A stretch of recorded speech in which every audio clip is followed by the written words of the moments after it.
예, 안녕하세요. 저는 가톨릭대학교 서울성모병원에서 성장기 환자의 치열 교정과 턱 교정을 담당하고 있는 한성훈 교수입니다.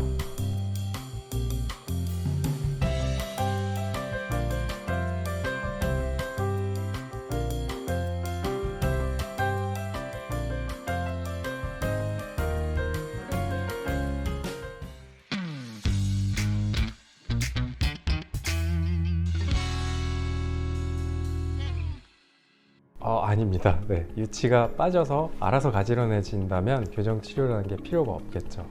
유치는 최대한 자기가 있어야 되는 시간까지는 그 공간을 유지해 줘야 되거든요. 그래야 영구치아가 나올 자리가 잘 확보되기 때문에 유치는 최대한 오래 빠지기 전까지 보존해 주는 게 좋고요. 공간이 부족하다면 또 교정 치료를 통해서 오히려 더 공간을 늘려줘야 되는 경우들이 있기 때문에 자연스럽게 가지런해진다고 생각하시면 절대 안 됩니다.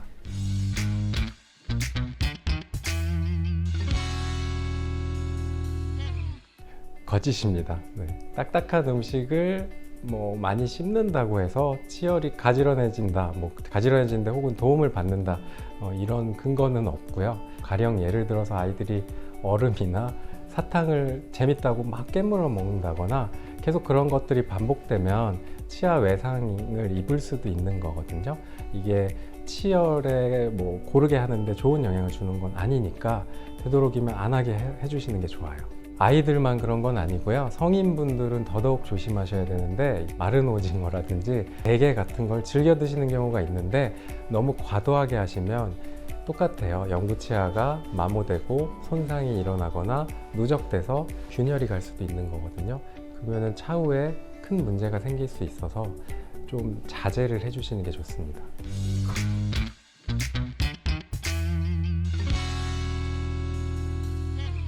아이들 같은 경우에 골격적으로 턱이 심하게 틀어지는 경우는 매우 드물고요.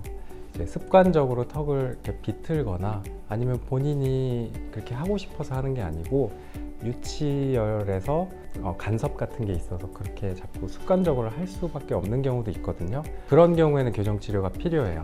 자꾸 턱을 이렇게 튼다거나 앞으로 자꾸 내밀려고 한다거나 이런 부분이 보이면 발견 즉시 치과에서 상담을 받아보시는 게 좋습니다.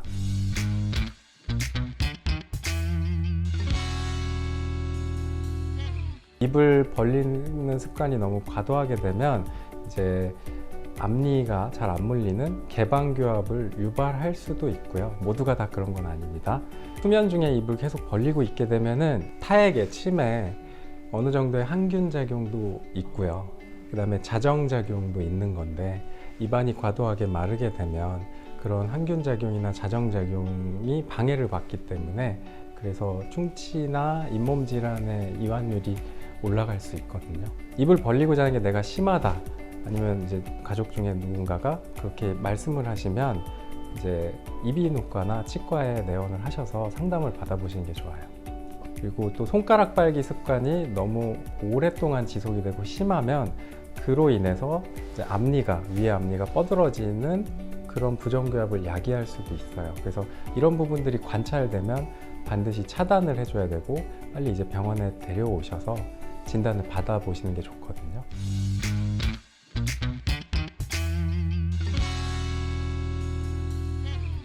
알아서 빠질 치아 중에 이제 유치가 곧 빠질 상황, 많이 흔들리는 상황이면 충치 치료를 보류하시기를 권장드리는데요. 그 이외에 잘 온전히 동요도 없이 있는 유치의 경우에는 최대한 오래 보존을 해줘야 되기 때문에 충치 치료를 최대한 빨리 해주시는 게 좋습니다.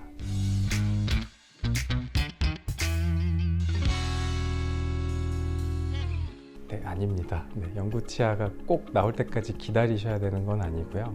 영구치아가 올바로 잘 나올 수 있게 영구치아가 나오기 전에 조기에 자리를 만들어주고 필요한 부분이 있다면 국소적인 문제가 있다면 해결해주고 이러한 부분들이 차후에 이제 치아가 바르게 나오게도 해주고 바르게 배열을 하는 교정 치료를 할 때도 훨씬 더 치료 난이도를 낮춰주기 때문에 영구치아가 나오기 전에 치료가 필요하면 하시길 권장드립니다.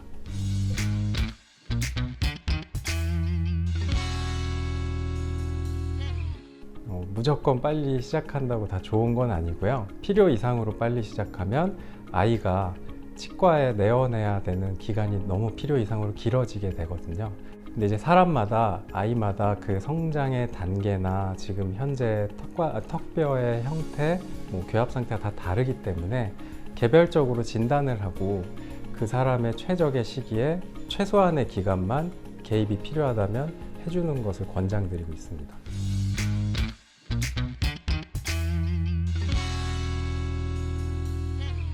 유치열기의 소아 환자들이 몇 년에 걸쳐서 교정치료를 받을 수는 있는데 어떤 장치를 부착한다거나 이런 우리가 생각하는 치료만 치료가 아니고요. 1년에 한 번씩 와서 성장을 관찰하고 치아가 잘 나오는지 확인하고 이런 것도 치료거든요. 따지면 몇 년이긴 한데요.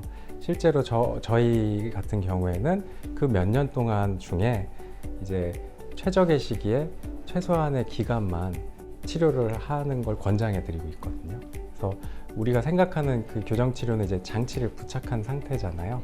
그렇게 모든 치아에 부착하고 치료를 하는 경우에 말씀을 드리면 보통 이제 2년 정도 말씀을 드리고, 소아 환자들 같은 경우에는 그렇게 모든 치아에 장치를 부착하는 경우를 권장하지는 않고요. 짧게 필요한 경우에만 6개월에서 1년 정도를 말씀드립니다.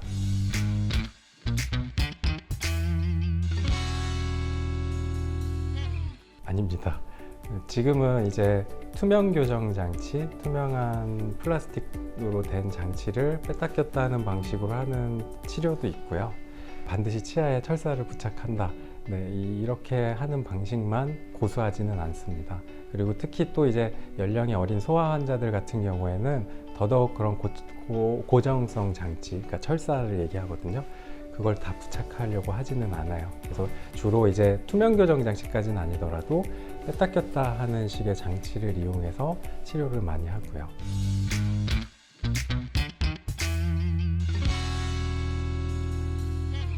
아닙니다. 절대 아니고요. 꼭 발치를 고수하지만은 않고 비발치의 경우와 발치의 경우가 있는데요. 비발치로 진행이 충분히 가능하다면 당연히 발치를 하지는 않습니다. 근데 이 상황에서는 반드시 발치가 필요하다라고 진단을 해보고 발치가 꼭 필요한 경우에는 반드시 또 발치를 권해드리거든요. 왜 그러냐면 발치가 반드시 필요한 케이스인데 이를 뽑는 게 두려워서 안 뽑게 되면 나머지 치아들에 이제 안 좋은 영향을 줄 수도 있어요. 그래서 꼭 필요한 경우엔 발치를 하고요. 그 이외의 경우엔 절대 발치를 하지는 않습니다.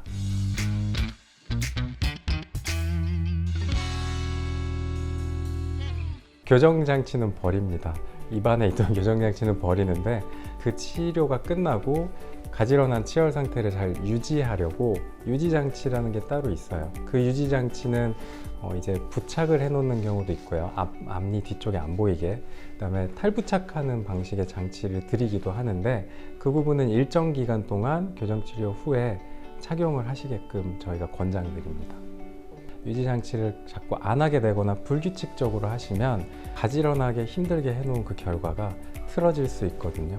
그러니까 되도록이면 매일 해야 된다는 생각을 가지고 습관화 들이시는 게 가장 중요하죠.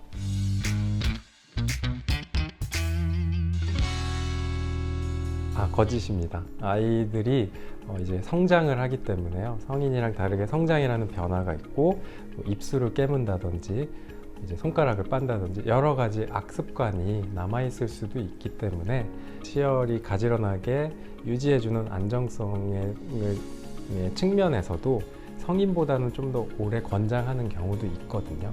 하지만 이제 모든 아이들한테 그렇게 하지는 않기 때문에 되도록이면 이제 의료진이 권장하는 기간까지는 최대한 착용하게끔 해주시는 게 좋습니다. 저는 개인적으로 성장기 치아 교정에서 가장 중요하다고 생각하는 건 일단은 관찰이라고 생각을 합니다.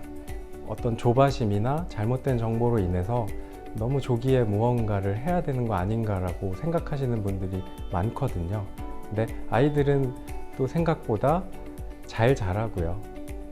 성인보다 회복력도 더 좋기 때문에 정말 필요한 상황이 아니고서는 성장을 지켜봅니다. 잘 자라고 있는지, 잘 자라는 방향으로 유도를 해줘야만 하는 건 아닌지 지속적으로 평가를 하고 안심을 하시기를 바랍니다.